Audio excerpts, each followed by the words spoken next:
Hi, this is Emerald and welcome to the Diamond Net, and today I'm going to be sharing with you the importance of consciously choosing your own limitations as a means of personal growth and expansion.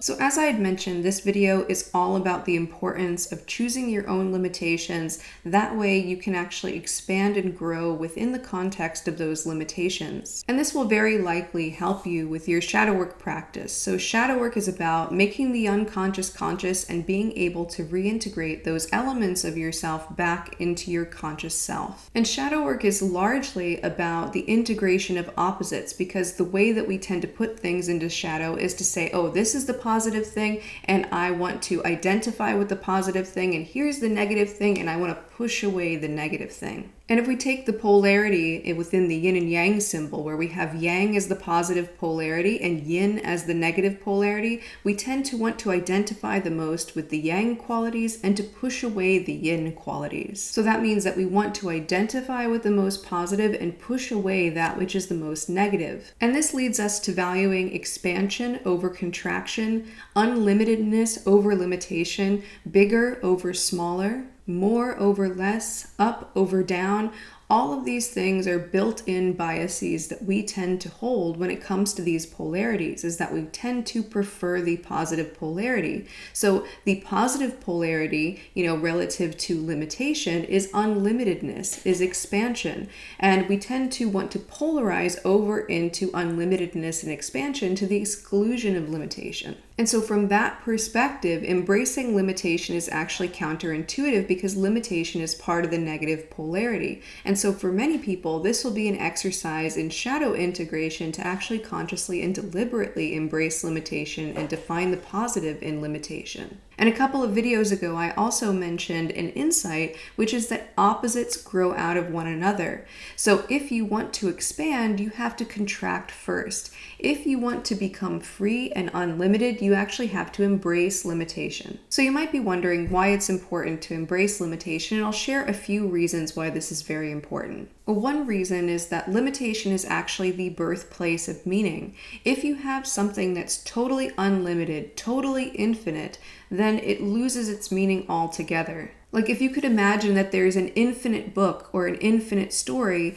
everything within that story then gets nullified and becomes meaningless unless you can sometimes otherwise find ways to limit the story. Or imagine that you were playing an infinite game that never ends. Any kind of victory within that game would become meaningless. A game is only meaningful because it's only played for a period of time and then it stops. Life is also meaningful only because it has a beginning and an end. It has bookends. It has limitations. Another reason why limitations are so important is because limitations create boundaries and containers for things. So within a boundary line, something can actually have a context, some kind of setting for something to occur within. A great example of this is an artist's canvas. So an artist's canvas says, hey, this is where the painting's going to be, and here's where the painting is not going to be. And so it creates a context for meaning to happen. Another reason why limitations are so important is that because it enables us to go from breadthy and shallow to narrow and deep. So when we're in the breadthy and shallow kind of orientation to life, we have all the possibilities in the world, unlimited possibilities.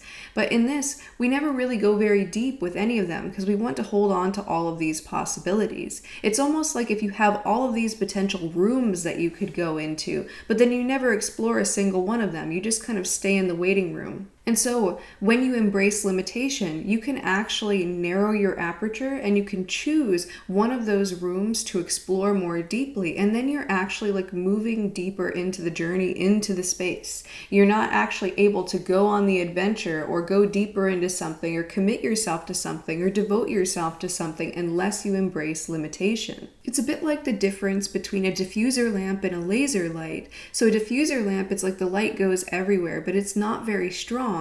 But a laser light is very, very strong in one particular direction, one particular point. So this is a great example of how limitation also creates focus. And again, it's saying these are the things I'm not going to focus on, and these are the things I am going to focus on. And ultimately, it's our ability to focus and to limit our attention and to say this is important to me and this is not important to me, or this is what I'm focusing on and this is what I'm not focusing on, is what allows us to commit ourselves and devote ourselves to a particular path, which is far more meaningful than just kind of like putting our attention here and there and wherever. Having a certain trajectory, in order to do that, we have to be able to consciously embrace limitations. And we're saying, this is the path I'm taking, and here are the 1 million other paths that I'm not taking. Limitation is also important because it enables us to have potency and substance to whatever it is that we're doing. So if we take this in a physical sense, let's imagine that there is a capsule full of blue food coloring. And so it is very, very concentrated, very, very blue. And now let's say that we dissolve that capsule in a whole bunch of water, like we dissolve it in like a bathtub or something like that. What's going to happen is that the potency of the color, that blue color in the capsule, is going to disperse itself, and you're not even going to see it in the water. So it goes from this very potent, limited thing to this thing that's like expanded to the point where it doesn't have any potency anymore. You can't even see it. Now, I actually have a personal example relative to this one about potency. So when I was about, 3-4 years old, it was definitely before I started school, I was drinking a glass full of Coca-Cola, and I had drank it down a little bit, and I decided that I was going to put some water in it from the sink, so that the Coke would be like filled back up and I would still have the original amount of Coke. And I thought this was a brilliant idea. It's like, oh, what if we just got 1 can of Coke and then we put like a whole bunch of water in it? Then we would have a lot more Coke. And I really wasn't understanding that that was going to dilute the taste and dilute the flavor. It looked like the same exact color. So I wasn't understanding that this Coca-Cola was going to taste really bad. And of course, what ended up happening is when I drank the Coke, I realized, oh, this doesn't taste as good. I don't enjoy this. And so it took a little bit more maturity and a little bit more experience to understand that it's better to have something that's smaller and more potent than something that's let's say very diffuse, but a lot of it, but less potent. And it's kind of funny when a small child makes that mistake, but you see adults make these kinds of mistakes all the time. They think more is going to be better, but in actuality, sometimes less is better, less and more potent. And so it's important to note that whenever we polarize into expansion to the exclusion of contraction and limitation, what can tend to happen is either dilution, like in my Coke example that I just gave, or we can go into a state of overgrowth where there's too much of everything, where we're doing too much. So for example, I know that one of the things that I can tend to overexpand with is effort. I'm always trying and trying and trying to the point where it just dilutes my energy, it exhausts me, but then it's there's so much activity going on in my mind whenever I'm trying and trying and trying. So that's a personal example. But then there's also overgrowth in terms of, let's say, if we oversaturate the market with a particular type of good or service, or we can have overgrowth, let's say if we go on the internet and there's just so much information that so much of that information loses its meaning. Or we can even have overgrowth if we eat too much dessert, too much of a good thing. Cancer is also an example of overgrowth, overexpansion. Or let's say that there's an invasive species of plants that comes into the area and starts choking out the native population of plants. That would also be an example of overgrowth. So overexpansion tends to lead to either dilution or overgrowth. And so it's really important for that reason for us to embrace contraction and limitation in a conscious way. And as I had mentioned before, opposites grow out of one another. So we have to embrace contraction in order to expand. We have to embrace limitation for us to go past what we usually would typically limit ourselves. So it's important for us to be able to contract in order to expand in a way that's really meaningful and really helpful, and that's going to be really potent and just an overall positive thing. So expansion that grows out of contraction tends to be really healthy and really meaningful, but expansion that grows out of expansion because we've polarized in that direction tends to get either more and more diffuse and less potent, or more and more overgrown. And so to give a metaphor of how opposites grow out of one another, let's say that we have the in-breath, which is a contraction, and we have the out-breath, which is an expansion. But in order for us to have an in-breath, our lungs have to expand. And so that contraction comes from expansion. But then we have to contract our lungs in order to have the out-breath, to have the expansion. And so our lungs contract, and there's the contraction, and then we get the expansion in the out-breath. And so in this metaphor, you can see how expansion expansion and contraction are really one and the same, depending on what facet of the breath you're looking at. And so if in any context of your life, you've had a tendency to think about expansion as an unquestioned good, so if you always prioritize expansion over contraction, unlimitedness over limitation, freedom over constraint, or more over less. If you have a tendency to do this, then you could understand any polarization like that into expansion is going to lead to a contraction somewhere else in your life. And usually that contraction is going to come through in a negative way because you're not consciously embracing it. For example, if you don't consciously limit the types of information you take in, chances are you're going to waste your time taking in a lot of information that doesn't serve you. Or if you don't consciously limit the types of food that you eat, you might end up eating all junk food. Or if you don't limit the amount of work that you do, what might end up happening is that you end up depleting your energy and you experience a contraction in your energy. Or if you don't limit the number of close connections you have, you might not actually have enough time to have quality time with them. And so you experience a contraction in the level of depth of those relationships if you have 500 people that you're trying to regularly keep up relationships with. Or if you don't choose a path of devotion and you want to stay with tons and tons of possibilities, what ends up happening is that in the expansion and polarization toward expansion in terms of keeping all of your possibilities, you never actually get to experience the adventure. So you experience a contraction in an experience and a contraction in an adventure. And so conscious limitation and sacrifice is necessary to be able to experience some of the best things in life, because then you get to fully commit and devote yourself to a particular thing and you get to find meaning. You get to actually squeeze the juice from life in that way. And so expansion that grows out of a polarization toward expansion becomes overgrowth or dilution, but expansion that grows out of contraction becomes like blooming. And so blooming in the way that a flower blooms is a great example of expansion growing out of contraction. So the flower only blooms for a short period of time. And of course, the flower is a very limited context for that blooming to happen. And so there's something meaningful about the flower blooming. There's something beautiful about the flower blooming because it only blooms for a short time. Now, another important negative polarity to embrace that will help you actually embrace limitation is to embrace imperfection over perfection.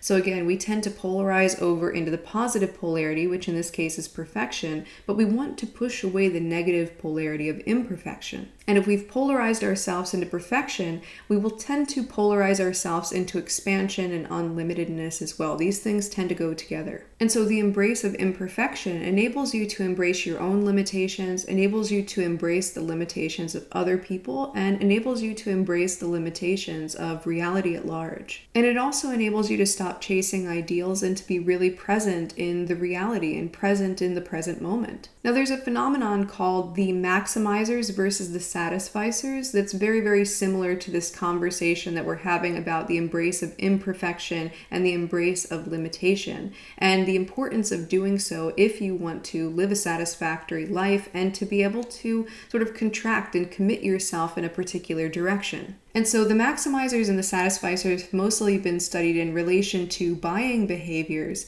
And so let's say somebody is in the market for a vacuum cleaner and they're a maximizer. What's going to happen is they're going to want to see more and more and more and more and more options. And it doesn't matter how good each of the options are. It's there's so much choice. And it's the paradox of choice that the more choice that you have, the harder it is to make the decision and to actually feel good about the decision. So a maximizer will look at all of the options and want to see more and more and more options, and they're trying to get the best possible option, the most perfect option they can find.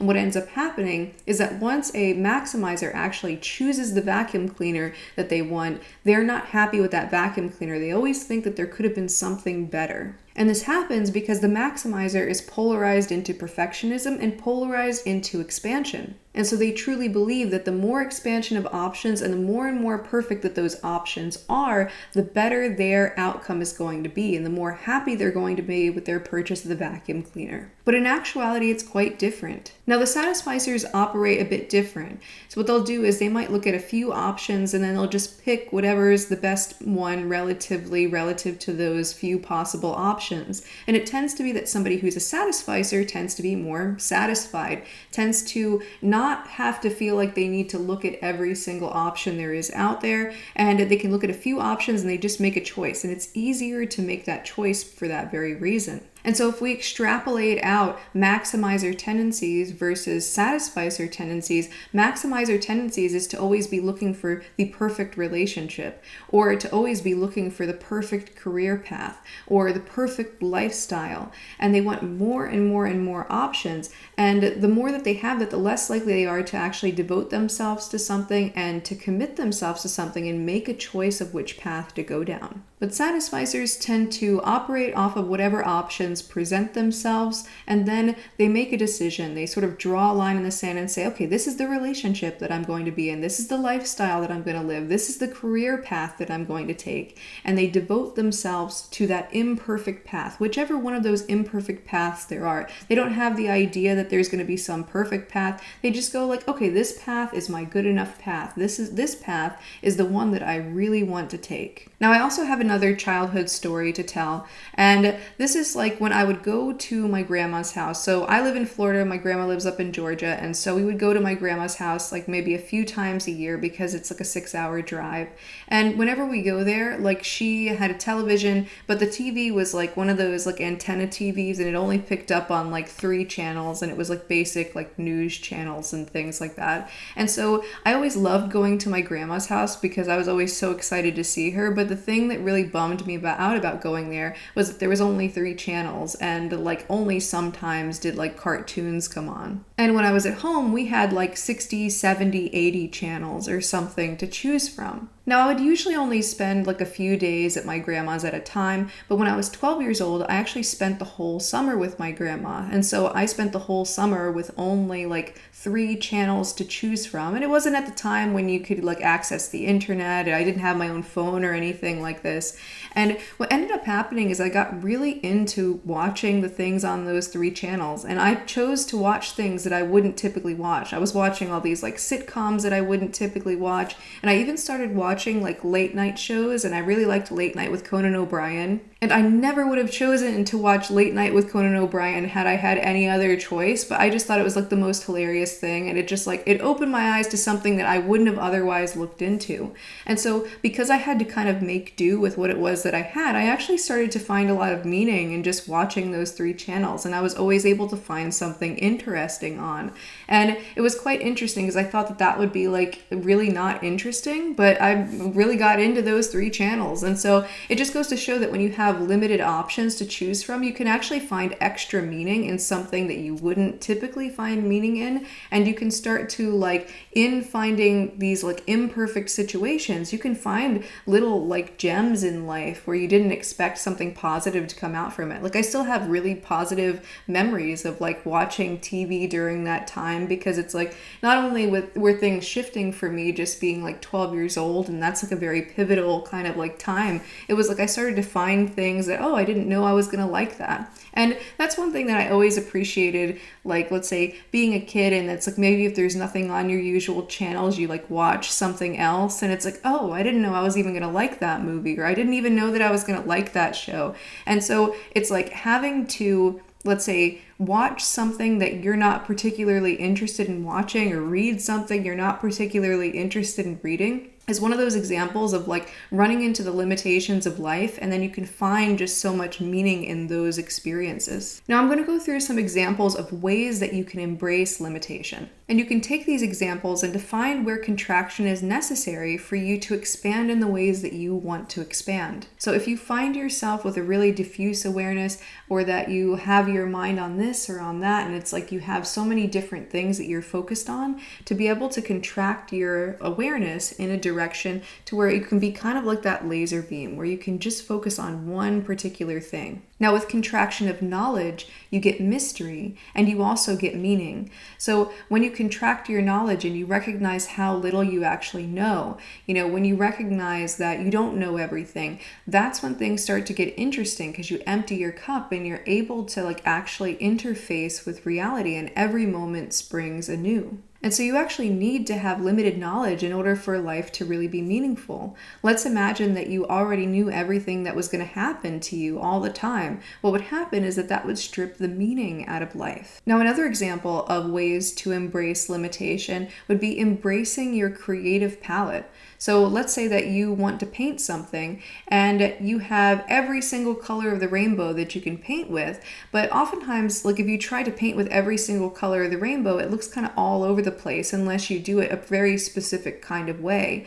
And so choosing just a handful of colors, like choosing just maybe 3 colors, can actually give a sense of cohesion and style to your work. And so contraction of color palette equals cohesion and style. Another example is contraction of time, which creates more urgency and the tendency toward prioritization. Another example is the biggest limiter we have, which is death. And so if we can really fully embrace the cycle of life and to recognize that death is part of our life and that we won't live forever and ever, what ends up happening is that creates a lot more meaning in life itself. Also, if you put limitations on your power so that you only have power within a particular domain, and then you give up your power to something greater than yourself, outside of yourself, like a higher power, or like, let's say, even a cause, or a variety of different things, what this enables you to do is to actually increase your power, not decrease your power. So you have to, in certain senses, limit your power to a particular domain in order for you to have a lot of potency and power within that domain. Another example of a way to embrace contraction in your life is through niching. Now, niching tends to be talked about more in business contexts and entrepreneurial contexts, where it's like if you have a very specific type of service or a very specific type of good that's geared toward a very specific target audience, what ends up happening is that you're actually able more to market to that target audience and you're able to be more successful. Whereas if you try to be a generalist and you try to market something to everyone, no one is going to be interested in that thing. And so you have to be specific in order to expand your audience. But if we take the idea of niching outside of the business and entrepreneurial context, what I find is that once I got to know myself as an individual and I was able to really lean into the things that made me uniquely myself, this also kind of created a little niche within, sort of like a social context where I was able to attract in people who are really on the same wavelength as me by saying hey, I'm really looking to connect to people who are like this. And you don't have to say it directly because you're putting yourself out there. And what's going to happen is 95% of people are going to be not my cup of tea. But then 5% of people are going to be yes, absolutely, that person is my kind of person and I want to connect with them. And so this idea of niching and really leaning into your personality is a great way to attract people toward you for connections. But if you take that into a business context and instead of personality, you think of a brand, you can niche your brand and that's going to attract, again, a small percentage of people that are going to be really interested in that particular good or service that you're offering. Also, another way to embrace limitation is through embracing rules and guidelines, codes of ethics and things like this, and saying, I'm going to allow myself to do this, but I'm not allowing myself to do that. And this leads to a kind of discipline, and it leads us to focusing more toward what actually sort of gives us something as opposed to things that maybe drain our energy. It also gives us a sense that we're playing a more meaningful game. If we think about life as a game that we're playing, and we're playing that game without any clear rules, we don't really know when we're on track with that game. Whereas, let's say, if we are able to have certain rules and we're able to sort of differentiate between yes, this is something I want to do and this is something I don't want to do, what ends up happening is that the gameplay of life is more meaningful. And then also, if you wanted to embrace, let's say, contraction of indulgences, and let's say you're okay, I'm only going to eat chocolate cake on special occasions, or I'm only going to have a glass of wine if I go out to a fancy restaurant. So if you limit yourself relative to indulgences, it'll tend to lead to more health and vitality and expansion through that health and vitality. Now, those are by no means an exhaustive list, but I hope that it really drives the point across that it's very important to consciously and deliberately, from a sovereign place, choose your limitations and choose the areas of life that you want to contract in. Because otherwise, what will happen is that contraction will tend to come through in a negative way and sort of come from, let's say, the consequences of your actions or inactions, and be sort of foisted upon you in a way that maybe doesn't lead to your ultimate expansion in a positive way. As another example to add on to my examples from earlier, let's say if you don't end up choosing a path to go down, what can tend to happen is that all of those doors, start to close up, and all of these different paths start to, you lose them over time, even if you don't choose them. And so then you experience less and less and less, fewer and fewer paths that you can go down because you didn't choose one to begin with. And so wanting to keep that expansion relative to options can actually cause those options to eventually narrow down. And so negative contraction, negative limitation tends to come from not consciously and deliberately from a sovereign place choosing positive contraction and positive limitation. And so, for example, if in the context of health, you don't limit down unhealthy behaviors, like let's say drinking and smoking and eating junk food, what might end up happening over here is that you end up experiencing a contraction relative to your health and vitality. And so a lack of contraction and limitation over here in a positive sense tends to lead to negative contraction over here and negative limitation over here. So when it comes to consciously and deliberately from a sovereign state choosing your limitations, here are some bits of advice that can be helpful for figuring out where you most want to limit yourself. So the first question is, are there any areas of your life where you feel overextended or exhausted? And then you can think about what ways might you be overextending yourself that you don't need to, or what ways are you exhausting yourself that you don't need to. So for example, if you find your workplace really exhausting, of course you have to do the work in your workplace, so maybe that's not something that you can contract, but are there ways that you're taking responsibility for other people's emotions in your workplace and that's overextending you and exhausting you? So finding areas where you can contract and limit yourself and say, okay, that's not my problem. Another question that you can ask yourself is, are there any areas of life where I feel too knowledgeable, too in control, or too alpha in some kind of way? So basically, are there any areas that you just feel really strong in where there's there's no more surprise, there's no more let's say weakness, there's no more obstacles, there's no more challenge? These are great places to look for ways to contract. And in those areas of life, you want to consciously and deliberately choose your limits and then also be open to being potentially humbled. Now, humbling is really great for contraction. Now, one of the things that I would say is never try to be humble, never try to be modest, because whenever we try to be humble or modest, we're not actually capable of doing that without making that an identity for ourselves that then becomes a crowning jewel. So in a sense, it's meant to be contractive, something that limits us, but it becomes this, oh, look how humble I am. And when we're consciously and deliberately trying to be humble, we tend to make that into an identity that actually leads to us adding that to our ego. But when we open ourselves to be humbled, that's a very positive thing, because that means opening ourselves to the possibility that we don't know, opening ourselves to the possibility that we've been the fool the whole entire time. So understand that you have limitations when it comes to humbling yourself. You can't necessarily humble yourself. You have to be humbled by the external world. Also, in those areas of life where you feel too on top of things and too in control, you want to ask yourself, are there any limitations I can impose upon myself to make this more meaningful, or to, let's say, add more challenge, to, let's say, add more friction to the dynamic, to maybe embrace a little bit more mystery in the dynamic. And then finally, you can ask yourself, where in my life do I really want to bloom? And remember, blooming is expansion within a very limited context. And think about, what is it that needs to contract in order for you to expand and to bloom? What enables you to kind of open up to greater things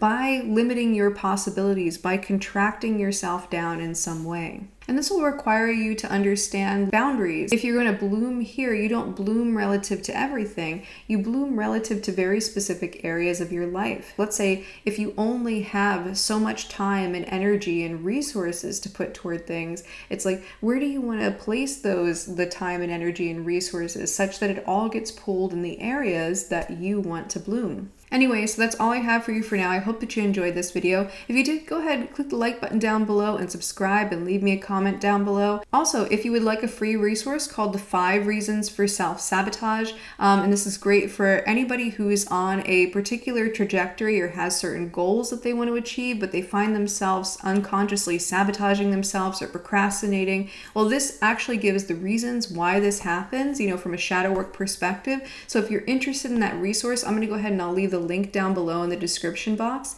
And if you would like to learn more about shadow work and integrating limitation, go ahead and click this video right here. And until next time, keep becoming more you.